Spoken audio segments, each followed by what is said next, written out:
নমস্কার, আমি মানস বিশ্বাস, এমবি ম্যাথ ক্লাসে সকলকে স্বাগত।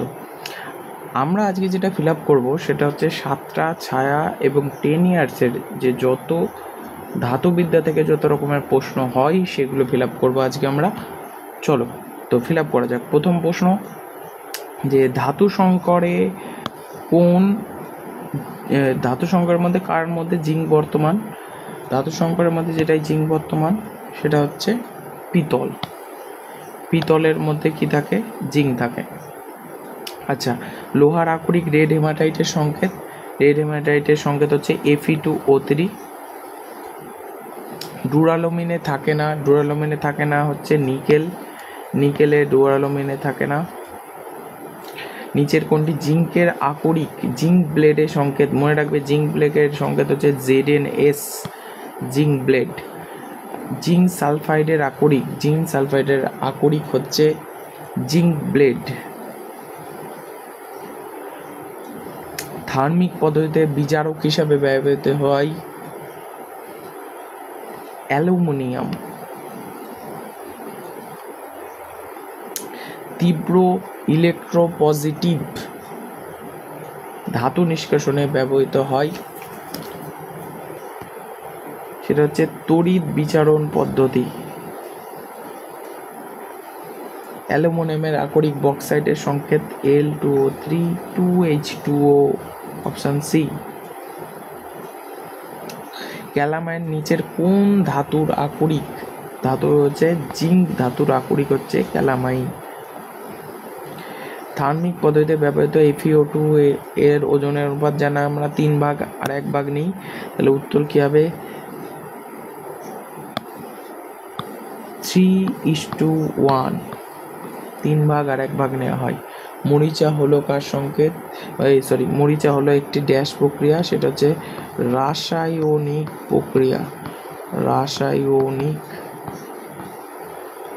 প্রক্রিয়া। নিচের কোনটি সত্য? সোডিয়াম ক্যালসিয়াম ধাতুকে কার্বন বিজারণ পদ্ধতিতে নিষ্কাশন করা হয়।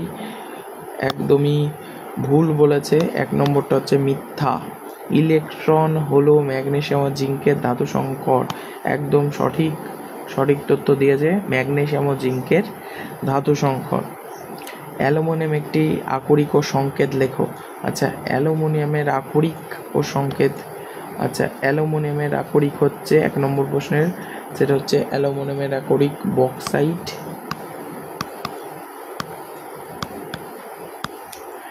এর সংকেত হচ্ছে Al2O3, 2H2O, 2 অণু জল।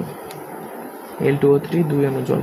2 নম্বর, গাঢ় H2SO4 এর সাথে দণ্ড ডোবালে কোন ধাতুর অদক্ষেপ পাওয়া যায়? সেটা হচ্ছে কপারের অদক্ষেপ পাওয়া যায়, কপার বা Cu। 2 নম্বর, কপার সালফেট CuSO4 থেকে Cu পাওয়া যাবে, তার মানে কপার পাওয়া যাবে Cu। তড়িৎ বিশ্লেষণ পদ্ধতিতে নিষ্কাশন করা একটা ধাতু সোডিয়াম। তড়িৎ বিশ্লেষণ, কারণ সোডিয়াম ক্লোরাইড থেকে Na+Cl- পাই, তাহলে উত্তর হবে সোডিয়াম। জলের মধ্যে কোন আয়রনের উপস্থিতি মরিচা ধরাকে ত্বরান্বিত করে? জলের মধ্যে কোন আয়ন? আচ্ছা, জলের মধ্যে H+টা হচ্ছে H+ আয়নটা মরিচা ধরাকে ত্বরান্বিত করে। তামার উপর সবুজ বর্ণের যে আস্তরণ পড়ে তা হচ্ছে কপার কার্বনেট।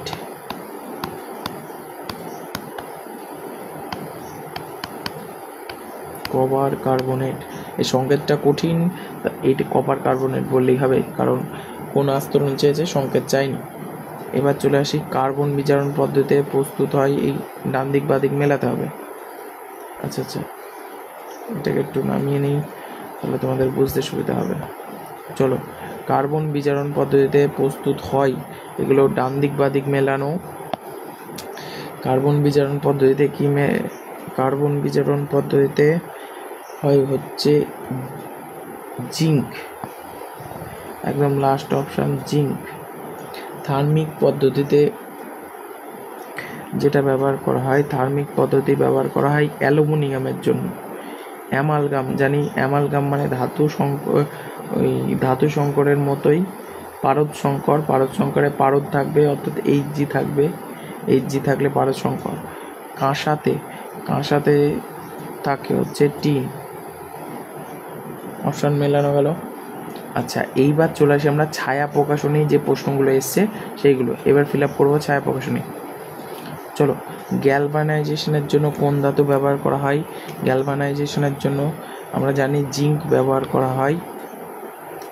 আয়রনের সংকর ধাতু হচ্ছে গিপসাইট, কিন্তু এখানে তো নেই। Duralumin, ইনভার, magnesium. আয়রনের ক্ষেত্রে হচ্ছে আমরা ব্যবহার করি তোমার হচ্ছে ডুরালুমিন, ইনভার। ইনভারটা হচ্ছে আয়রনের ধাতু সংকর, ইনভার। আচ্ছা, থার্মিক পদ্ধতিতে যে ধাতু ব্যবহার করা হয়,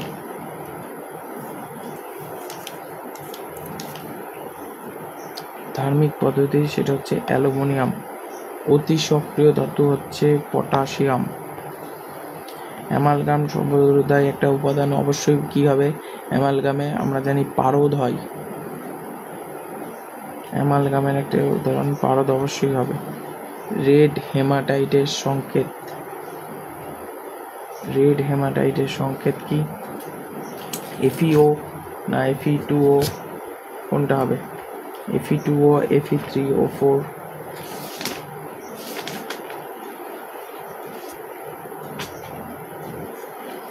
রেড হেমাটাইট।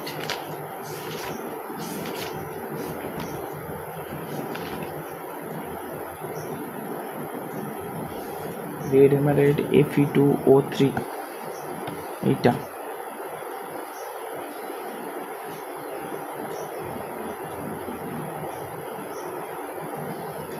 আচ্ছা, জার্মান সিলভারে যেটা ব্যবহার করা হয়,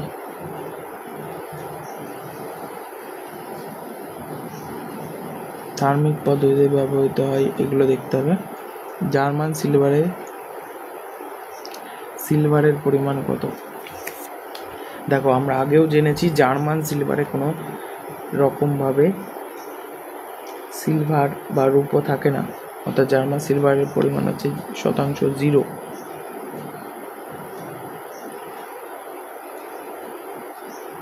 সক্রিয়তার শ্রেণীতে একদম উপরের দিকে কোন ধাতুটি থাকে?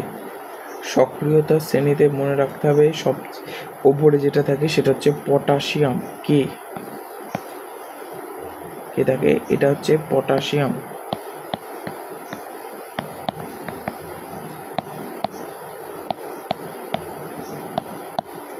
থার্মিক পদ্ধতিতে ব্যবহৃত একটি বিজারক দ্রব্যর নাম কি? থার্মিক পদ্ধতিতে কে বিজারক দ্রব্য হিসেবে ব্যবহার করা হয়? অ্যালুমিনিয়াম। ব্রোঞ্জ কি হিসাবে ব্যবহার করা হয়? ব্রোঞ্জ ব্যবহার করা হয় সাধারণত ব্রোঞ্জ যে কারণে ব্যবহার করা হয় বিভিন্ন রকমের, ধরো মুদ্রা বা মূর্তি, এগুলোর জন্য ব্রোঞ্জ ব্যবহার। ম্যাগনেসিয়ামের উপাদানগুলি কি? ম্যাগনেসিয়ামের উপাদানগুলি হলো, ম্যাগনেসিয়ামের মধ্যে কি কি থাকে? অ্যালুমিনিয়াম থাকে আর ম্যাগনেসিয়াম থাকে। কি করে বুঝলাম? আমরা এই ট্রিক জানি। ম্যাগনেসিয়ামের ম্যাগনেসিয়াম আর অ্যালুমিনিয়ামের নেলিয়াম থেকে অ্যালুমিনিয়াম আর ম্যাগনেসিয়ামের ম্যাগনেসিয়াম। সক্রিয়তার ক্রম অনুসারে সাজাও। সক্রিয়তার ক্রম অনুসারে সাজালে হবে CA। প্রথমে ক্যালসিয়াম, একদম ওপর থেকে যদি একদম ওপরে কে থাকে? ক্যালসিয়াম। তারপরে কে থাকে? ক্যালসিয়ামের পরে থাকে হচ্ছে অ্যালুমিনিয়াম, তাই তো? তারপরে কে থাকে? লোহা।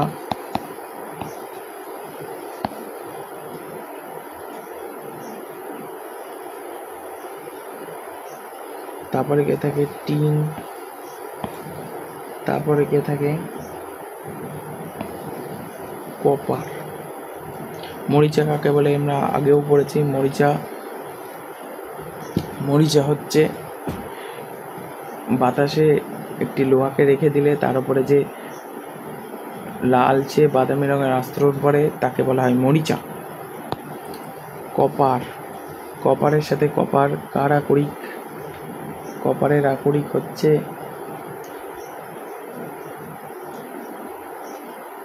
কপার গ্লান্স, কপার পাইরাইটিস, এগুলো বলা যেতে পারে। লোহা, লোহা কার সাথে ম্যাচ করবে? লোহা হচ্ছে রেড হেমাটাইট, লোহা হচ্ছে রেড হেমাটাইট। জিঙ্ক, জিঙ্ক কার সাথে ম্যাচ করবে? জিঙ্ক ব্লেড, গিপসাইট বা ক্রায়োলাইট।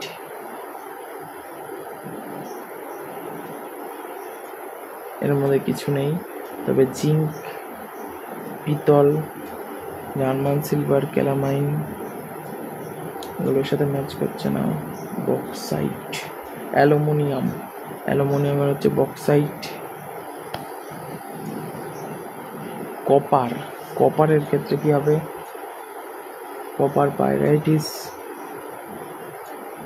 ম্যালাকাইট,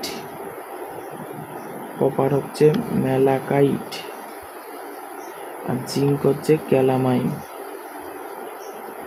ক্লিয়ার হলো? ক্রায়োলাইট, ক্রায়োলাইট কোন ধাতুর আকরিক? ক্রায়োলাইট হলো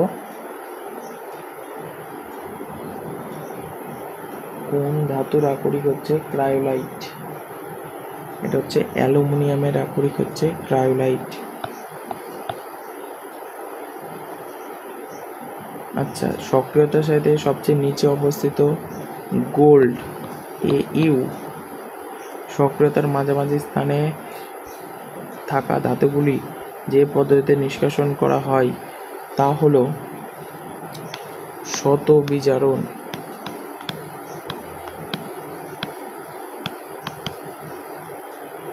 কার্বন বিজারণ পদ্ধতিতে জিঙ্ক নিষ্কাশন করা হয়, করা যেতেই পারে, সত্য। আচ্ছা, 1 ভাগ Fe2O3 আর 3 ভাগ অ্যালুমিনিয়াম চূর্ণ, এটা মিথ্যা, উল্টোটা হবে। 3 ভাগ Fe2O আর 1 ভাগ হচ্ছে অ্যালুমিনিয়াম নেওয়া হয়। Cu এটা কি ঠিক দেওয়া আছে? হ্যাঁ, সত্য। আয়রন পাইরাইটিস খনিজ হলো, আয়রন পাইরাইট খনিজ হলেও আকরিক নয়। আয়রন পাইরাইটিস অবশ্যই এটা খনিজ, এটা আকরিক নয়, এটাও সত্য।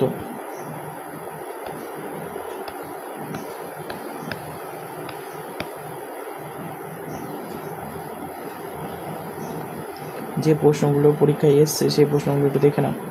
হেমাটাইট নিচের কোন ধাতুর আকরিক? কোন ধাতুর আকরিক? হেমাটাইট হচ্ছে লোহার আকরিক। প্রদত্ত অ্যালুমিনিয়ামের আকরিক হচ্ছে বক্সাইট। ধাতু সংকরে জিঙ্ক বর্তমান করতে কিসে? পিতলে। অ্যালুমিনিয়াম আকরিক বক্সাইটের সঙ্গে Al2O3 2 অণু জল। লোহার আকরিক রেড হেমাটাইটের সঙ্গে Fe2O3। অ্যামালগামে কোন ধাতুটি অবশ্যই থাকবে? সেটা হচ্ছে পারদ, অবশ্যই থাকতে হবে। এছাড়াও অনেক প্রশ্ন এখানে দেওয়া রয়েছে, এগুলো একটু ফিল আপ করবে, এগুলো পরীক্ষায় আসেনি, আমি 10 ইয়ার্স ফিল আপ করছি। এছাড়াও অনেক এক্সট্রা এক্সেস প্রশ্ন আমি ডেসক্রিপশানে PDF-এর লিঙ্ক দিয়ে দিচ্ছি, সেখান থেকে ডাউনলোড করে নেবে, দিয়ে সেগুলোকে ফিল আপ করবে। এখানে যত প্রশ্ন আছে এই চ্যাপ্টারের সব আমি দিয়ে দেবো। আচ্ছা, এরপরে 10 ইয়ার্সে আর কি প্রশ্ন এসছে এগুলো সব PDF পেয়ে যাবে ডেসক্রিপশানে, সেখান থেকে ডাউনলোড করে নেবে, সেখান থেকে ফিল আপ করে ফেলবে।